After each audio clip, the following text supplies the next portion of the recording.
પાટણમાં ત્રિરંગા યાત્રા યોજાઈ। સ્વતંત્રતા પર્વની ઉજવણીના ભાગરૂપે પાટણમાં હર ઘર તિરંગા અભિયાન અંતર્ગત રાષ્ટ્રધ્વજના સન્માનમાં પાટણ વહીવટી તંત્ર દ્વારા તિરંગા યાત્રાનું ભવ્ય આયોજન કરવામાં આવ્યું। આ ત્રિરંગા યાત્રાને એમ.એન. હાઈસ્કૂલ ખાતેથી પ્રભારી મંત્રી સ્વરૂપજી ઠાકોર સહિતના મહાનુભાવોએ પ્રસ્થાન કરાવી હતી। તિરંગા યાત્રા શહેરના રતનપોર, મદારસા, ત્રણ દરવાજા, હિંગળા ચાચર, બગવાડા દરવાજા, સુભાષચોક સહિતના રાજમાર્ગો ઉપર ફરી પ્રગતિ મેદાન ખાતે સંપન્ન થઈ હતી। આ ત્રિરંગા યાત્રામાં મોટી સંખ્યામાં વિદ્યાર્થીઓ અને સ્થાનિક નાગરિકો જોડાયા હતા। સહુએ ભારત માતા કી જયના ગગનભેદી નારા લગાવ્યા હતા। આ નારાઓથી સમગ્ર વાતાવરણ દેશભક્તિના રંગે રંગાઈ ગયું હતું।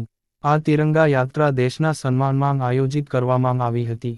આ ત્રિરંગા યાત્રામાં પૂર્વ કેબિનેટ મંત્રી દિલીપજી ઠાકોર, પ્રદેશ ભાજપના પૂર્વ મહામંત્રી અને હુડકોના ડિરેક્ટર કેસી પટેલ, મનોજ પટેલ, જિલ્લા ભાજપ પ્રમુખ રમેશ સિંધ, જિલ્લા કલેક્ટર પ્રશાંત ઝિલોવા, નગરપાલિકા પ્રમુખ ચંદ્રિકાબેન રાવળ સહિત સંગઠનના હોદ્દેદારો, પાલિકા સદસ્યો, સામાજિક સંસ્થાઓ, શાળાના વિદ્યાર્થીઓ, શિક્ષકો તથા મોટી સંખ્યામાં દેશપ્રેમી નાગરિકો અને સરકારી કર્મચારીઓ ત્રિરંગા યાત્રામાં જોડાયા હતા।